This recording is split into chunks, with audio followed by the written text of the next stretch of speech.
So we need to figure out what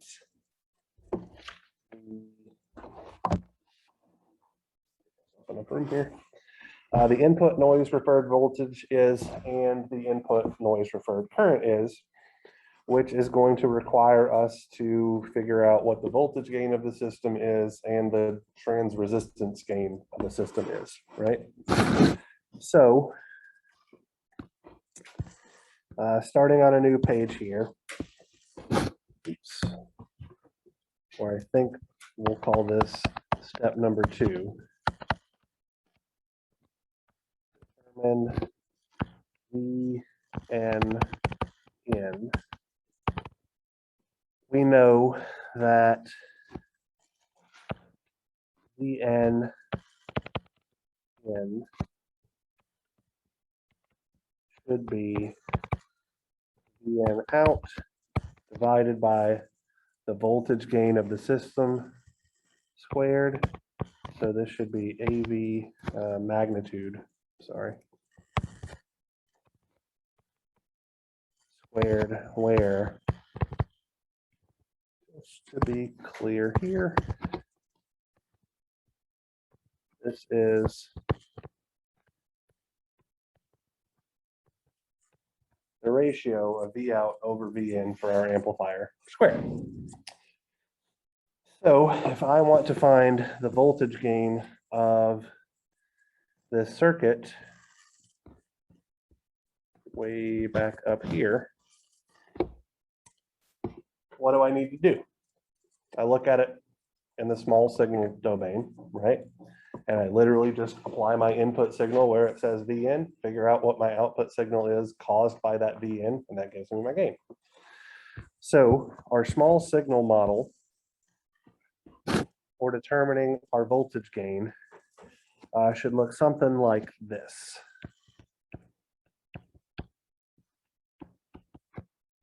So here's V in.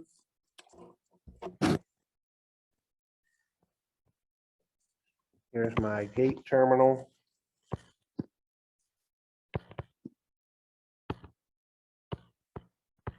Here's my gate source voltage VGS.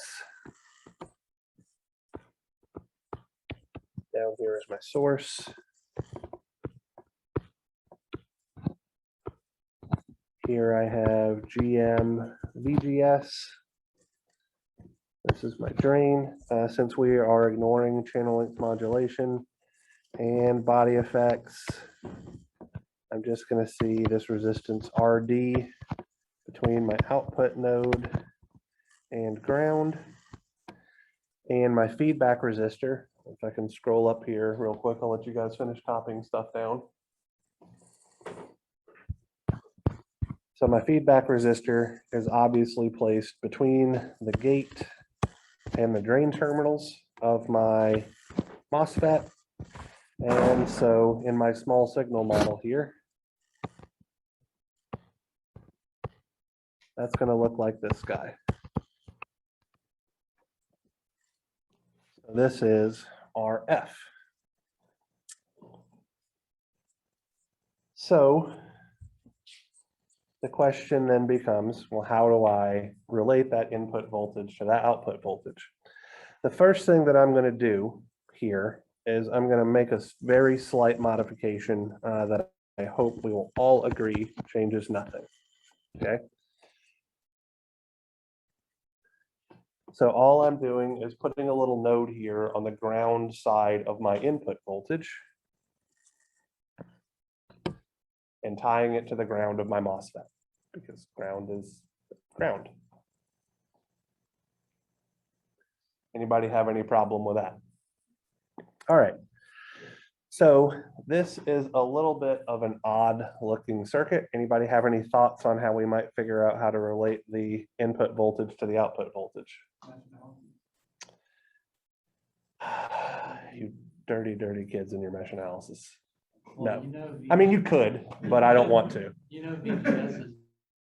Okay, so we know that VGS is equal to VN. I absolutely agree with that. So I'm going to write here, VN is equal to VGS, which we can see by direct inspection.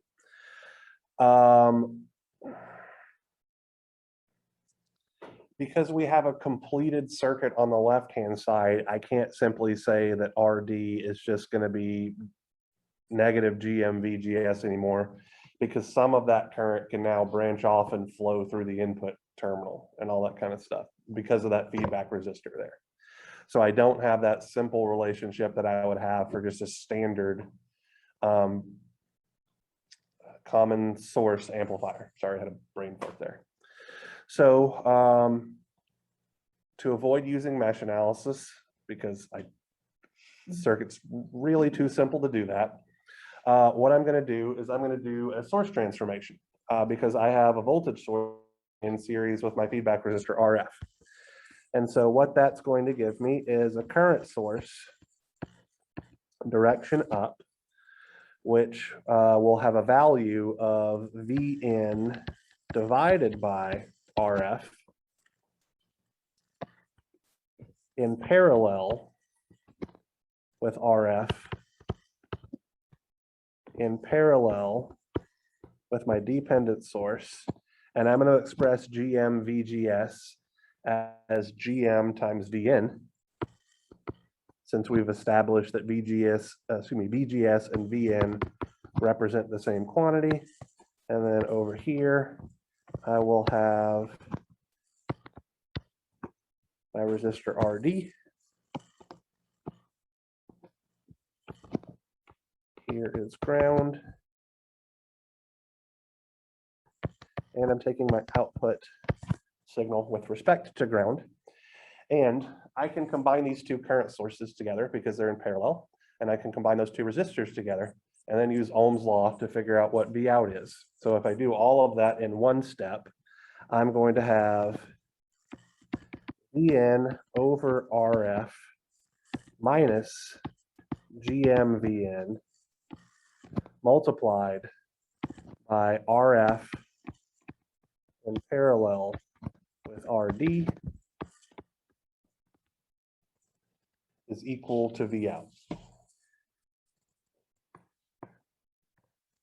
Everybody okay with that combination of steps? So I'm combining my current sources together, combining my resistances together, and then applying Ohm's law.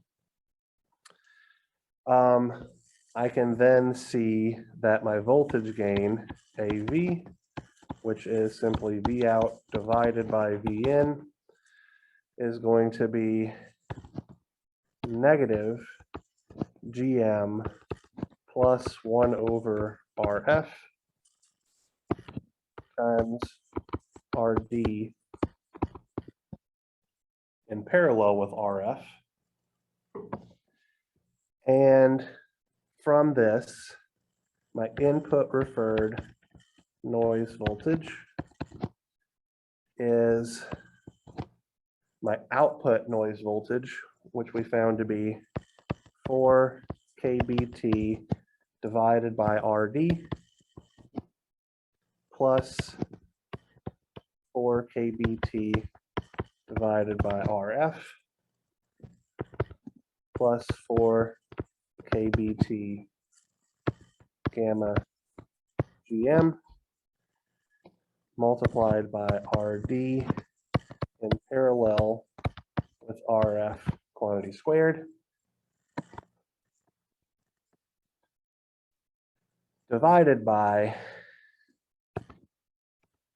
negative GM plus 1 over RF squared times RD in parallel with RF squared. And obviously this bit cancels that bit. And factoring out my common factor of 4 kBT from everything, this leaves me with 4 kBT times 1 over RD plus 1 over RF plus gamma GM, all divided by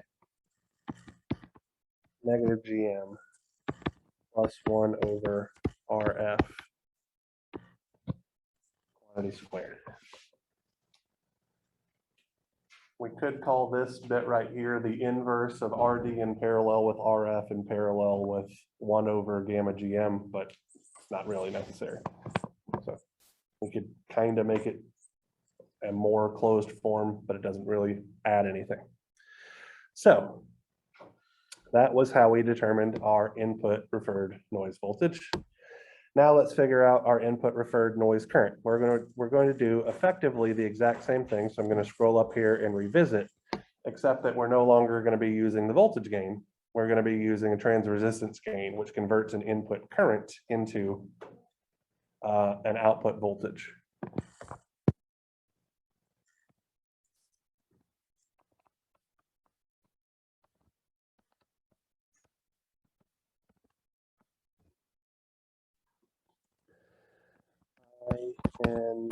N squared.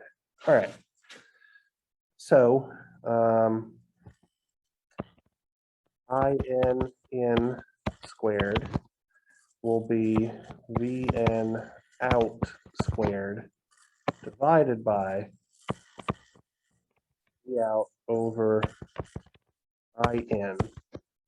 Sorry, that shouldn't be parentheses, that should be magnitude squared.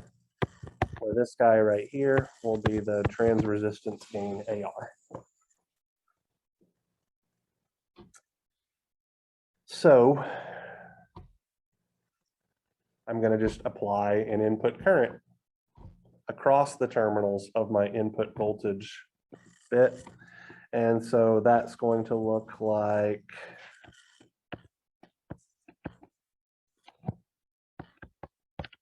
IN here.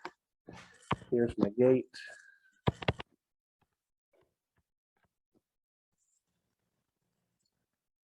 Here's VGS.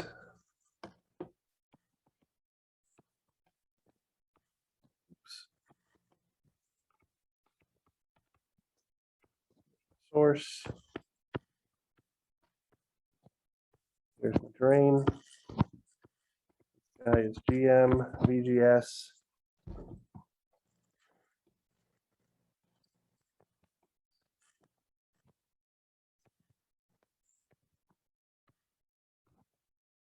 Here is RD. Here is V out. And as before, we have our feedback resistor here, RF. So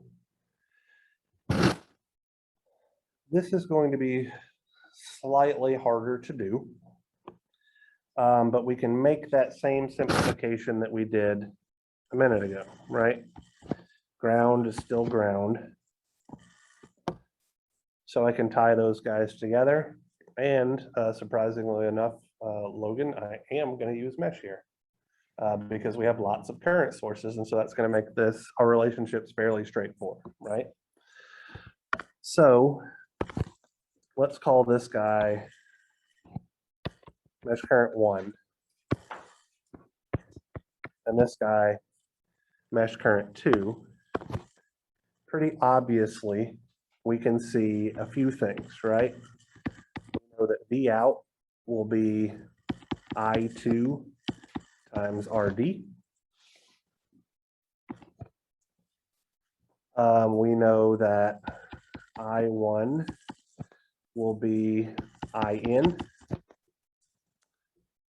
We know that I1 minus I2 will be equal to GM VGS.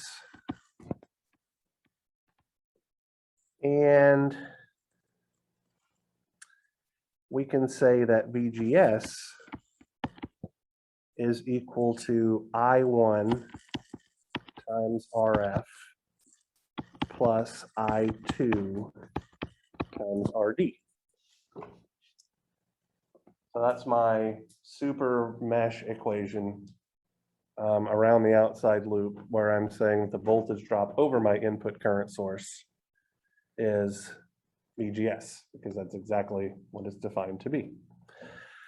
So we have these four equations, and God only knows how many of them are considered to be unknowns at this point. So we're gonna have to do some combinations and simplifications and all that kind of stuff to try to figure out some direct relationship between the quantity I in and the quantity V out. So if I take my VGS relationship here, I can say that VGS is equal to I in multiplied by RF, and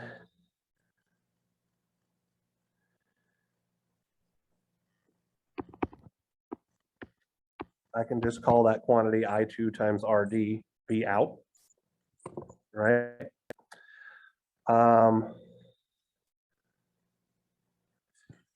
So if I substitute that into the above equation, I'm going to wind up having I in minus V out over RD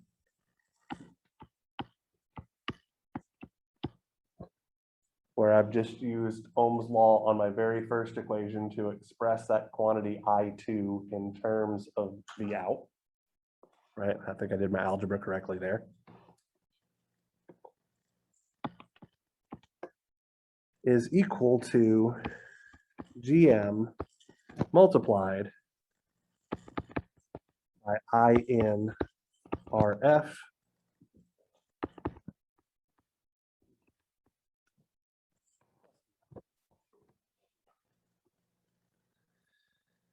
So again, that's just me rewriting that equation. I1 minus I2 is equal to GM VGS, but now everything is expressed in terms of I in and V out. And so this gives me I in minus GM RF I in is equal to GM V out plus V out divided by RD.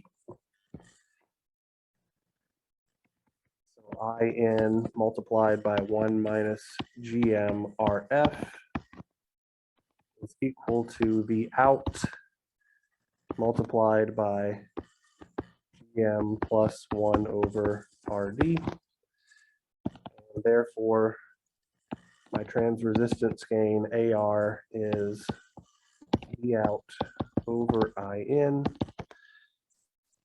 is equal to 1 minus GM RF divided by GM plus 1 over RD, if my algebra is correct. Appears to be correct. And from this, IN squared is going to be my output voltage.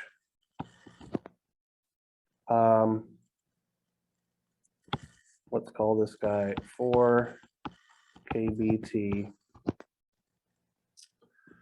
1 over RD plus 1 over RF plus gamma GM all times RD in parallel with RF quantity squared divided by 1 minus GM RF divided by GM plus 1 over RD. That got squared.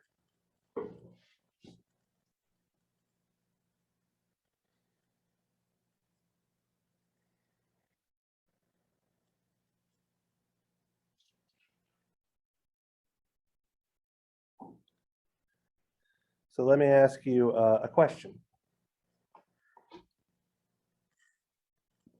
Scroll up here. If that feedback resistor weren't there, what would the input preferred noise current be?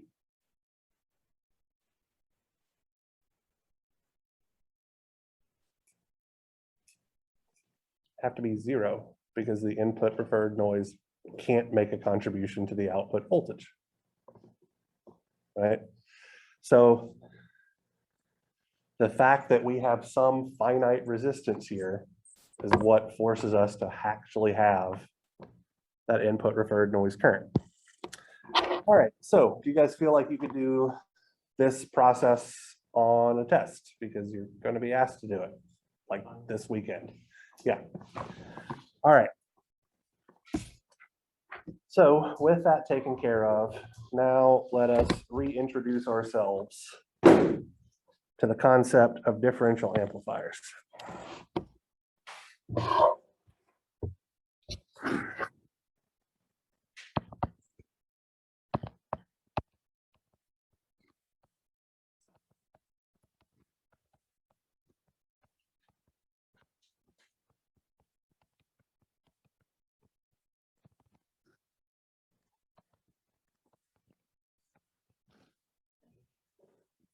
All right, so up to this point, all of the transistor amplifiers that we have analyzed have been single-ended, meaning that they had a single input terminal and a single output terminal. So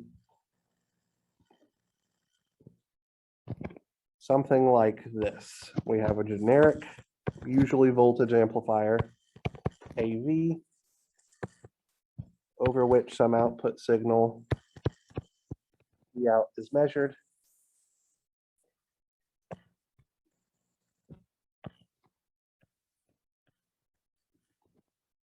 We apply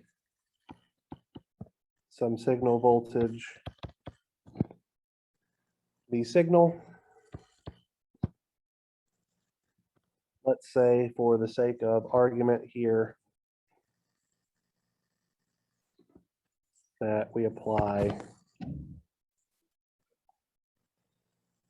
some sinusoidal voltage like so. This sinusoidal voltage that appears at our input of our amplifier, and our amplifier generates an amplified version of that signal. All right. While a differential amplifier is useful for a wide range of applications, one of its biggest drawbacks is that any noise that gets coupled to the signal circuit, like the input referred noise that we've literally been discussing for forever, this also gets amplified by the circuit. So what this would potentially look like, if I could make my pen thing work, would be something like this. So we have some signal AV, or excuse me, an amplifier AV, and we have a noise voltage source, which I'm going to call V noise, effectively applied in series with our signal voltage. And so if our signal voltage is a small sinusoid and our noise signal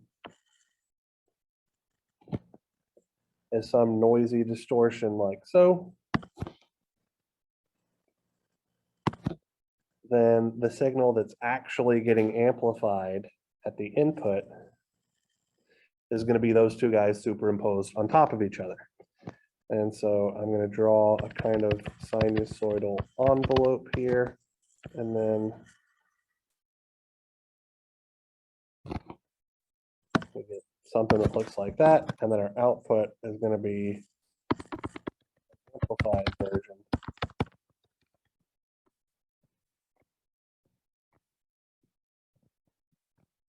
of that noisy signal, right? So it's, in this particular example, roughly sinusoidal in nature, but I've chosen to draw this in such a way to where the signal to noise ratio is greater than 1, right?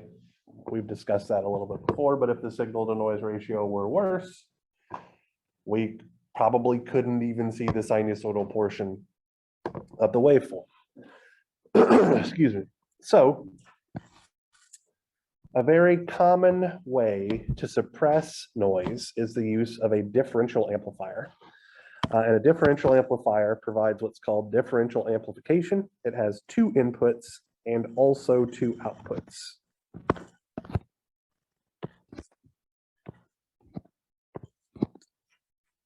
Work stylus. There we go.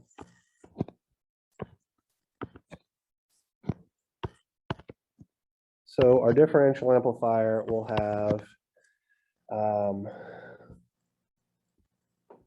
positive terminal and a negative terminal. I hesitate to say inverting and non-inverting, but that's what they wind up being. We'll talk about that in a minute. We'll have some input signal. Let's call it VN2, which generates an output signal. The out2, we have an input signal, VN1, which generates an output signal, the out1. And what we can very often do is take the overall output signal to be a combination of, or a difference of, those two individually generated output signals. Okay. So in an amplifier like this, common mode signals, so signals that appear at both input terminals, are suppressed and only the differential input is amplified. So what I mean by that is that we would have some sort of situation like this.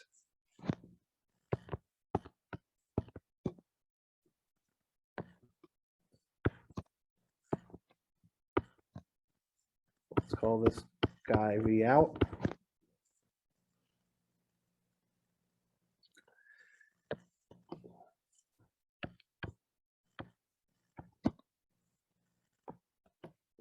This is our voltage V signal.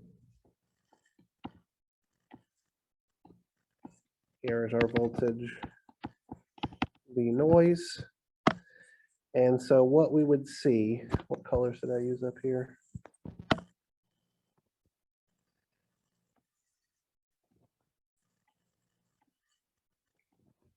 The noise voltage is going to be applied at both of the inputs simultaneously. So if this is blue for our simple sinusoid, then I think I used this, no.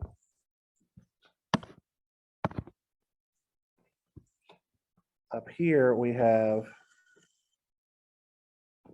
our sinusoidal signal superimposed on top of our noisy signal. And the difference that we get, I'll do that in red, yeah, is just a clean output sinusoid.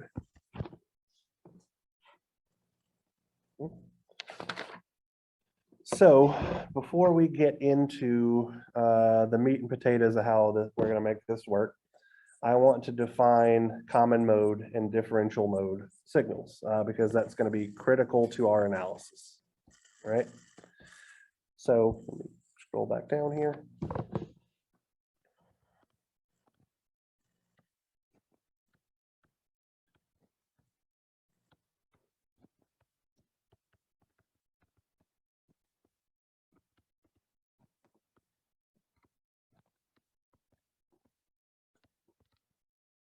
All right, so for any differential amplifier, we can actually break down or decompose both the input and output signals into common mode and differential mode signals. The common mode signal is the average or just the DC value of the input or output signal. So our input common mode signal, VICM, will literally just be VN1 plus VN2 divided by 2. And our output common mode signal the out common mode will be V out 1 plus V out 2 divided by 2.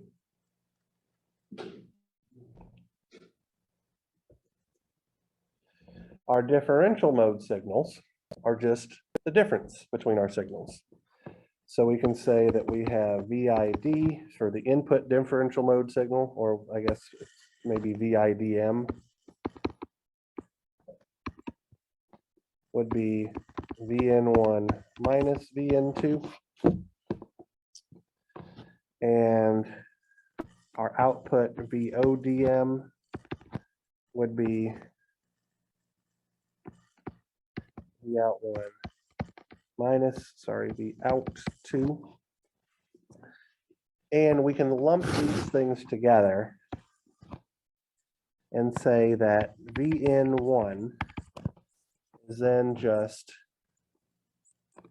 VICM plus VIDM over 2. And similarly, VN2 we could treat as some common mode voltage VICM minus VIDM over 2. So that's how we decompose our signals to both a differential mode and a common mode voltage. All right. So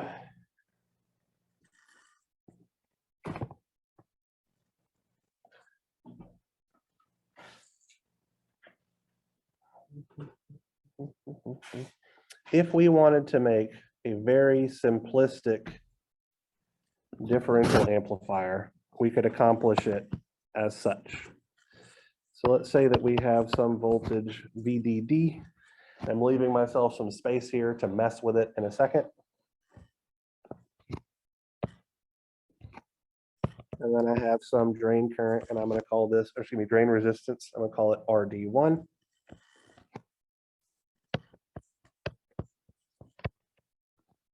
Here's my voltage V out 1. Hello, random passerby who's interrupting my class. Here is our signal VN1. This is going to be transistor M1. Here's a ground. And then on this side, we might have VDD.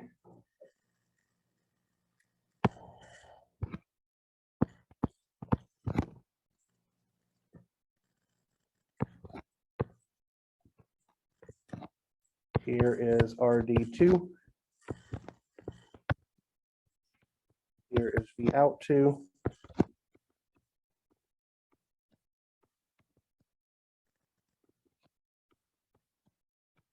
This is transistor M2, and this is quantity VN2. Okay. So if we utilized both of these common source amplifiers simultaneously, we could achieve a differential mode amplifier, right? The problem with this particular configuration is that if we had some power supply issues, so some small ripple occurring at our power supply, right? We introduce noise to the circuit.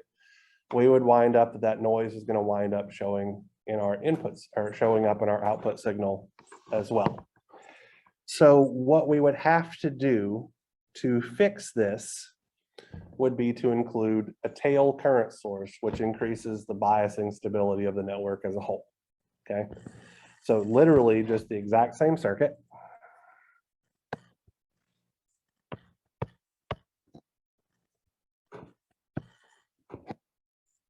Let's call this guy RD1.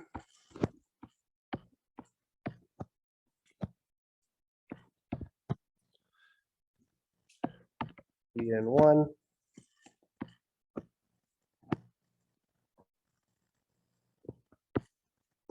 here. RD2.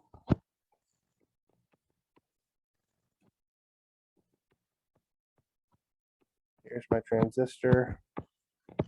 This guy is M1. This is VN2. Now I tie both of these guys together.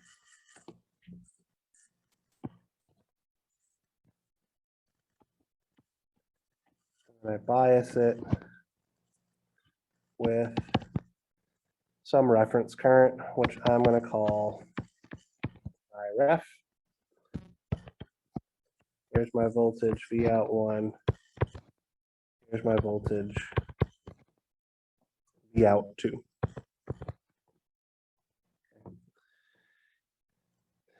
And so what this biasing current down here at the bottom does is it suppresses that noise because it forces those two drain currents, let's call it ID1 and ID2, to add together and make I reference, regardless of what the power supply voltages are, as long as we can maintain that transistor M1 and transistor M2 operate in the saturation region. Right? Can't be anything else. Kirchhoff's current law tells us that it has to be this. Now, there are a couple of caveats here regarding the operation of this guy that we need to discuss. The first of which is that RD1 and RD2 need to be identical. So they should just be some single valued RD. If they are not, then that kind of messes up the steering here and lowers what's called our common mode rejection ratio, which we talked about in 336. I want to say at length for about a day or something like that. Another potential option or problem here that we need to overcome is that M1 and M2 also need to be identical.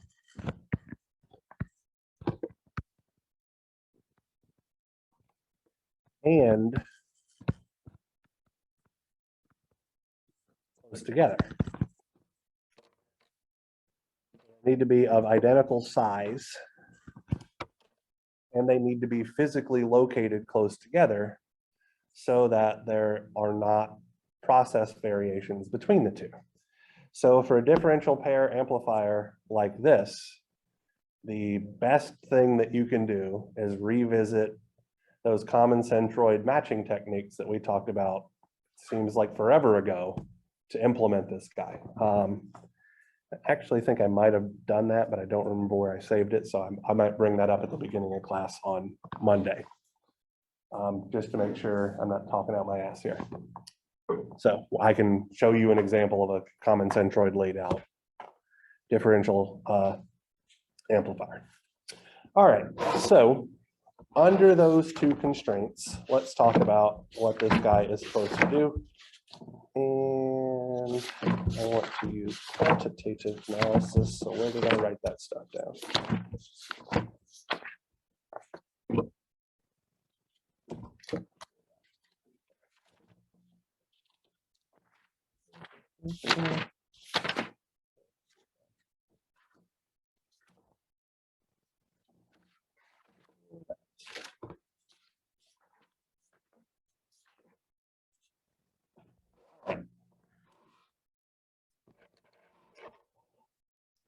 So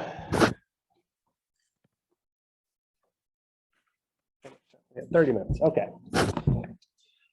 So what I want us to do is to look at the following circuit.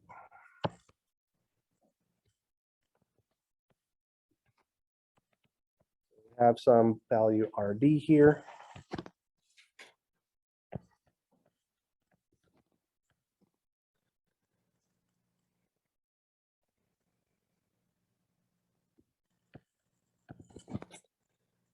Actually, sorry, I think it might be of use for us to talk about the common mode. So I'll do that before we get into the full differential bit. Here's transistor M1.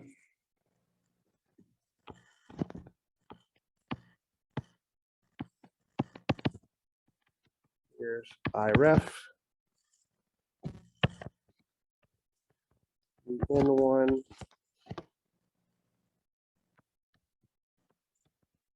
One.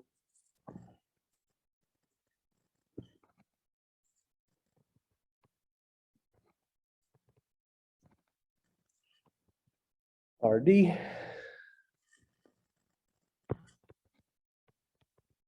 N2.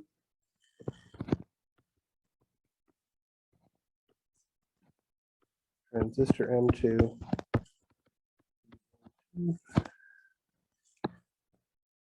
All right, so I'm going to call this node right here in the middle, node X, and this is VDD up here.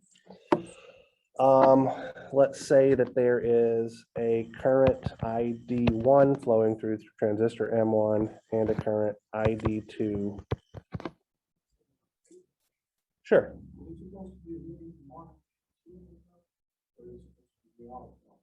Sorry, output. Thank you. That was just me having a total brain fart. Thank you, Vitaly. V out 1, V out 2. Yeah, thank you. All right, so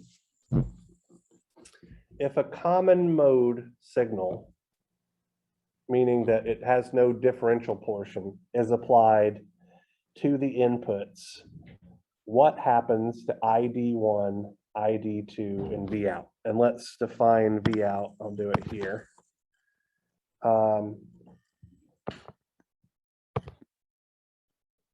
Like so that V out overall is V out 1 with respect to ground minus V out 2 with respect to ground, okay?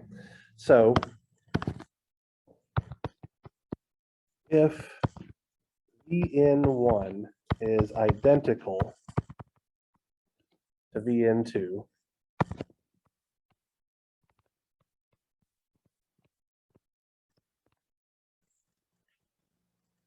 what happens? All right, so we could say we have a voltage here, VGS1, and a voltage here, VGS2, right? What would the relationship between VGS1 and VGS2 be if VN1 were exactly equal to VN2? They have to be the exact same thing, right? Because the voltage drop, let's call this just VCS for the sake of argument, is going to be the same when we're looking at it from the left-hand side of the circuit from transistor M1 and the right-hand side of the circuit, transistor M2. So VGS1 and VGS2 have to be the same.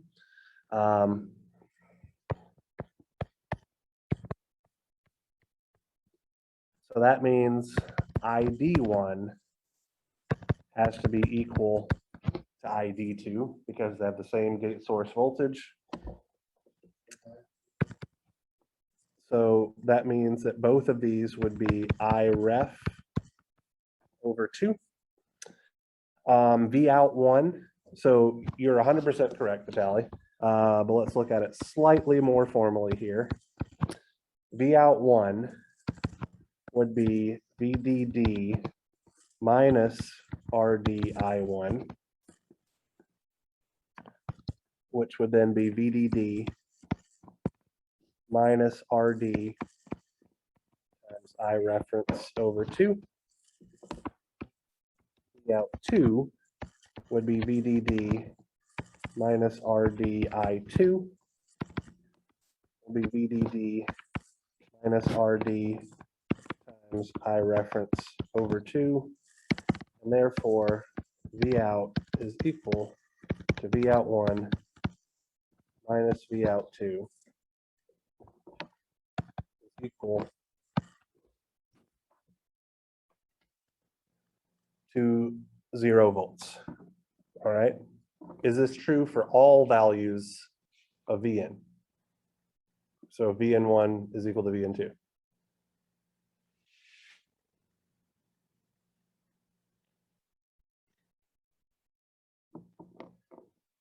long as that's saturation. There we go. As long as everything continues to work in saturation, right?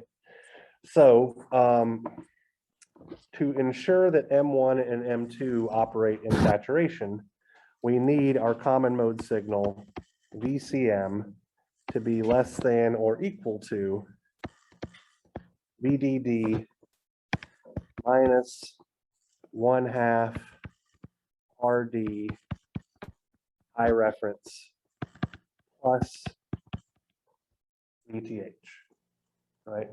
If our common mode voltage range goes above that particular value, then our transistors fall out of saturation and our system no longer behaves the way it's supposed to. All right, so qualitatively here, what happens when VN1 is greater than VN2?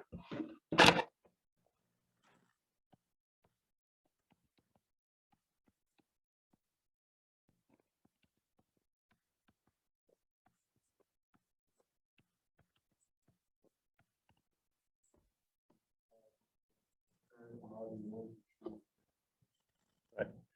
So if VN1 is greater than VN2, then that means that VGS1 is greater than VGS2.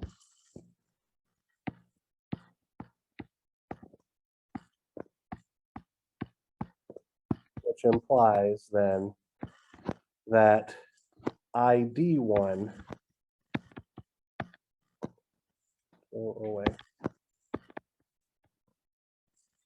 is greater than ID2. So we effectively, since we know that ID1 and ID2 have to add together to be I reference, then this is what provides us what they call current steering, right? We get to choose which side has more current flowing through it by increasing that particular input voltage. In the extreme case that VGS1 is much, much greater than VGS2, that second transistor would wind up turning off, and we would see that M1 carries all of the current. So let's write what's going down here, because this is going to give us our boundaries of operation, right? So if VN1 is much, much greater than VN2, VGS1 is much, much greater than VGS2, which implies ID1 is equal to IREF and ID2 is equal to 0 amps, or we turn our transistor off. In this case,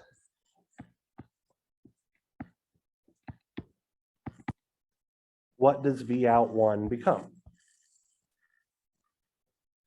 So Vout1 is just going to be VDD. Doesn't look like a D. Minus RD times IREF. Vout2 would be what if our transistor were off? Sorry? I disagree. VDD, right? So if no current flows through that resistor RD on the right-hand side, then there's no voltage drop over the resistor RD, which pulls Vout2 all the way up to VDD. And we would, excuse me, if we combine these guys, then we would see that Vout would just be negative RD times IREF.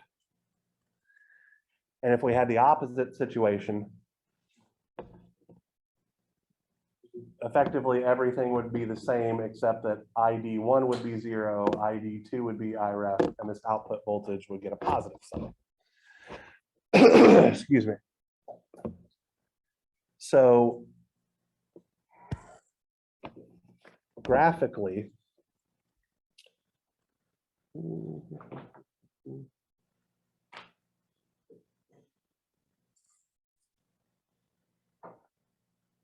I don't want to do that. I'm talking about, sorry. All right, so we have a basic understanding of how it performs. Now let's get into the math of why it performs the way it does. And so to that end, we're going to analyze the same circuit under a specific consideration, which is going to make the math slightly easier to follow.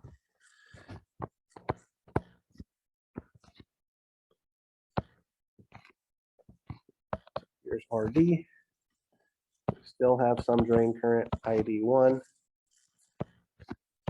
We're going to use the decomposed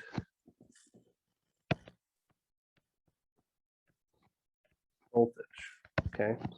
So I'm going to apply VIDM over 2 at the input of transistor M1.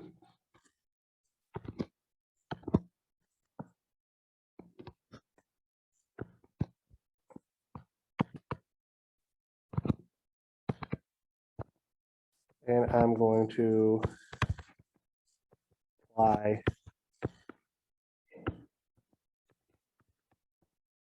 negative VIDM over 2 at the input of transistor M2.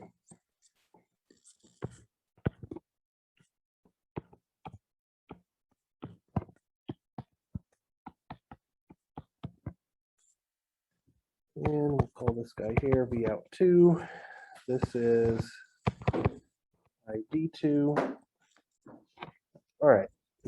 And our ultimate goal here, so that we have some predefined success in mind, is that we should be able to determine VODM will be a function of VIDM. So we want to know what the output differential mode voltage is caused by some input differential mode voltage. And sorry, what the heck just happened there? We also want to be able to express the change in current, which I'm going to call it delta ID, to be some function of the input differential mode voltage as well. Since we are working with both transistors in the saturation region, I can say that ID for either of our transistors should be 1/2 UN C ox W over L VGS minus VTH quantity squared. And I'm going to call this coefficient right here K. And we can say then that VGS is equal to VTH plus the square root of ID divided by K. So effectively, we're saying that this root ID over K is our overdrive voltage. Okay, without having to carry about a whole bunch of coefficients and all that kind of crap. All right.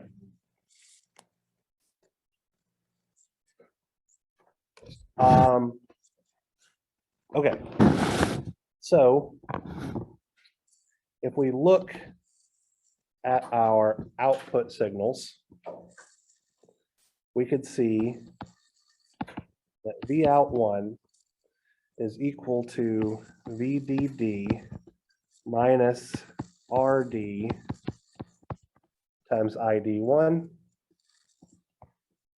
V out 2 would be VDD minus RD times ID2. And our differential output mode voltage, V out 1 minus V out 2,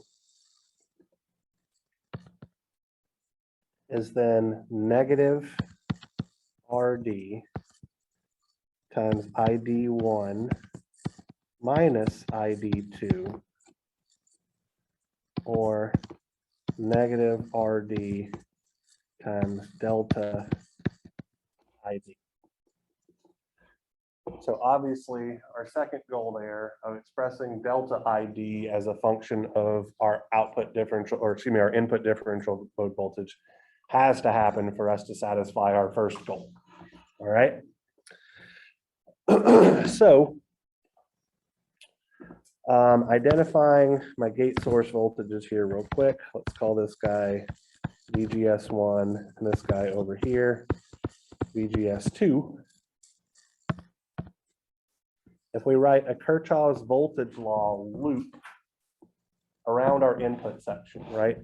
So if we start here and come out here, we're going to have negative VIDM over 2 plus VGS1 minus VGS2 minus VDIM over 2 is equal to 0. I'm going to write that down, but I just wanted to explain the path I'm taking. So negative VIDM over 2 plus VGS1 minus VGS2 minus VIDM over 2 is equal to 0, which gives us an input differential mode voltage, VIDM, would be equal to VGS1 minus VGS2, or VTH1 plus the square root of ID1 over K1 minus VTH2 minus the square root of ID2 over K2. Excuse me. And if M1 and M2 are perfectly matched and located close by, so we've designed, excuse me, our differential amplifier well, we would find then that VIDM is equal to 1 divided by the square root of K multiplied by the square root of ID1 minus the square root of ID2.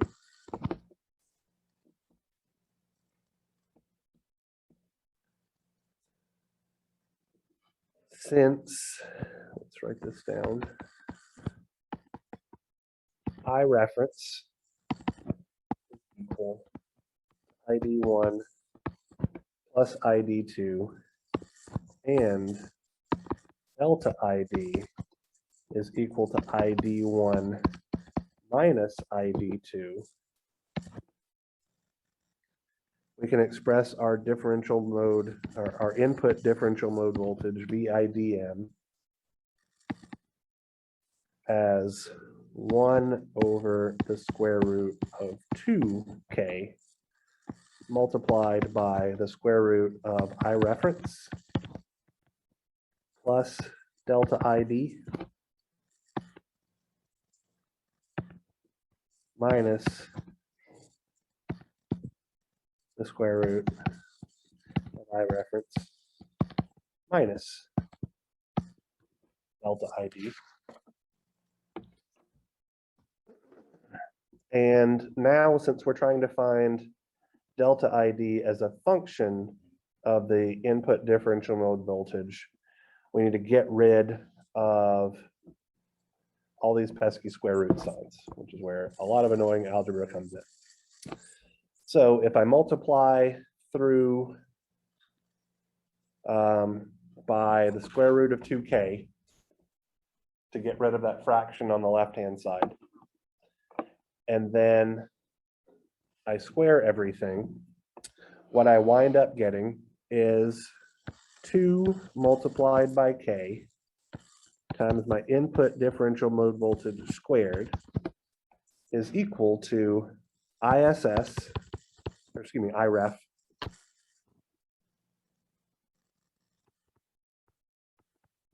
plus delta ID plus IREF minus delta ID minus 2 square root of ISS squared minus delta ID squared, which is the same as twice IREF minus twice square root of ISS, IREF squared minus delta ID squared.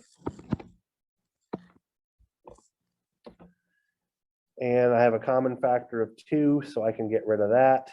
So this gives me K times my input differential mode voltage squared is equal to IREF minus the square root of IREF squared minus delta ID squared. And so let's see, what am I doing here now? Excuse me.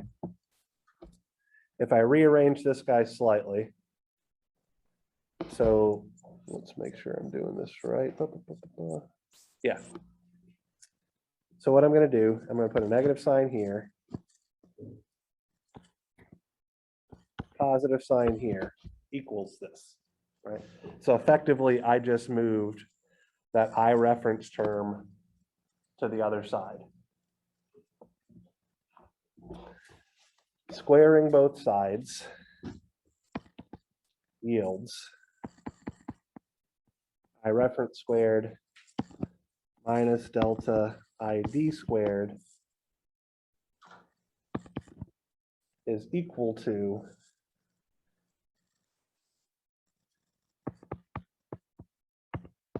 I reference squared plus K squared VIDM to the 4th power minus twice K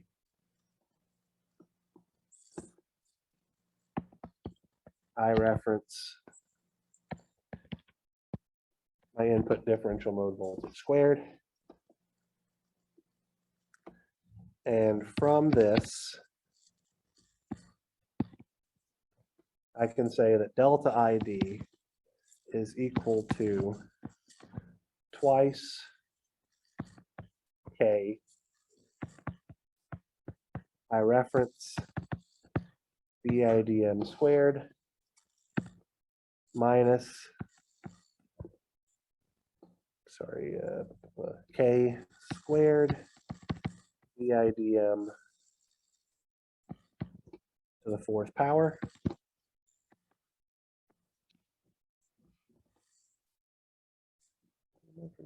No.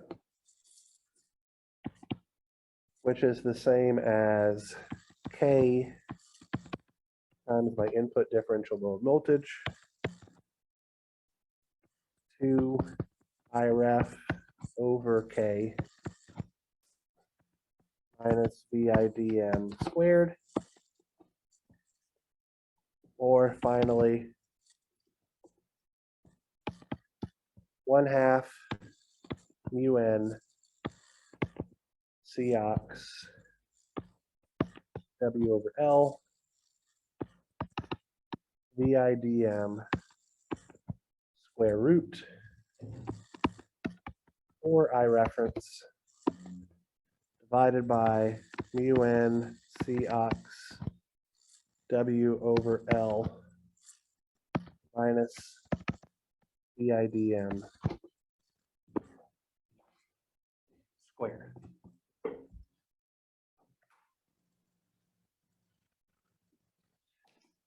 All right, so let's look at what this is graphically real quick, okay? So we have a 4th order polynomial. What is that supposed to look like?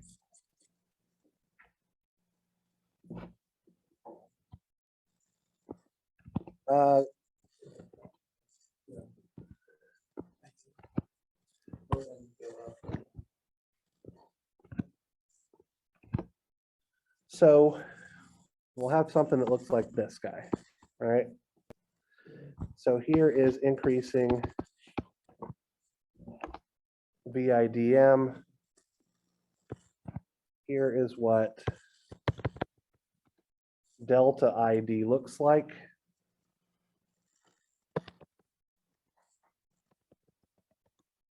And there's going to be boundaries on both sides. This is going to be a critical value here, and this is going to be a critical value here. So what we're going to wind up seeing is something that looks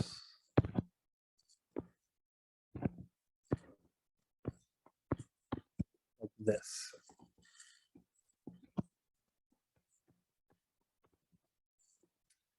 But what's important here to recognize, so it looks like effectively delta ID starts approaching 0 as our input differential voltage gets very large or very small on the other sides, okay? Which isn't our expected behavior, but it's because this region is what happens when we've kicked our transistor outside of saturation mode, right? So to force this guy back in bounds and to finish things up here, since we know how ID behaves as a function of VIDM, let's bring it back around to figuring out how, delta ID behaves as a function of VIDM. Let's bring it back around to figure out how V out behaves as a function of VIDM. And so we can see that VGS1 is equal to VTH plus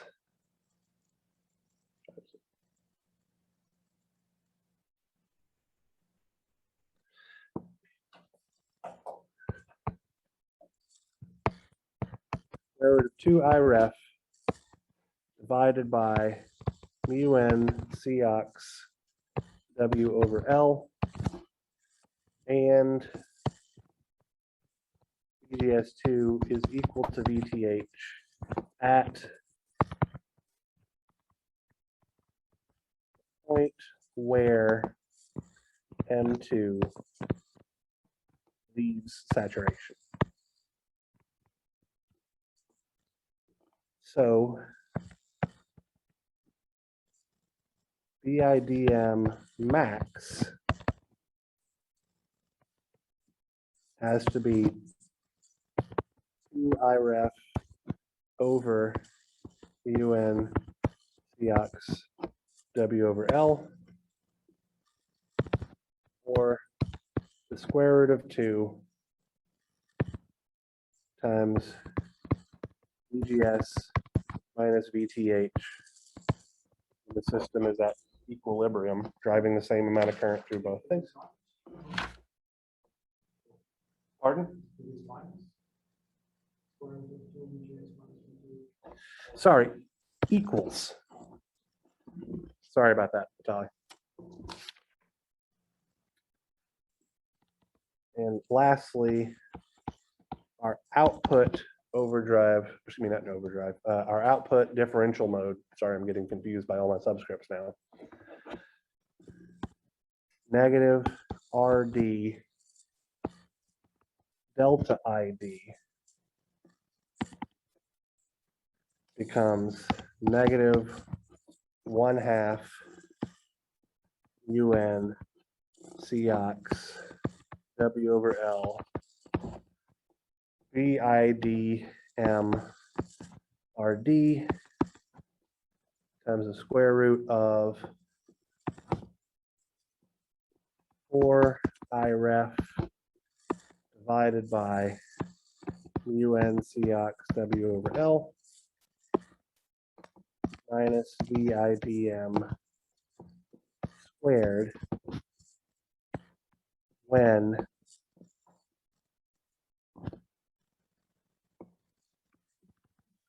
VIDM is less than 2 IREF over mu n Cox, or when it's within the bounds to keep our transistors in saturation. Okay, so this is our large signal analysis, effectively describing how all the current steering and all that kind of stuff happens, and in such a case as to where effectively only one transistor can ever be turned off at the same time. What we're going to kick things off on Monday is looking at our differential mode behavior, which probably won't take all of that long because it's just two common source amplifiers and they're very well behaved because we beat that to death. And then figuring out how to turn that differential mode output voltage into a single-ended output voltage, which we talked about very briefly in 336, loading it with an active device, which is how we form our op amp. All right, I will see you guys on Monday. Thank you for your patience because I ran long.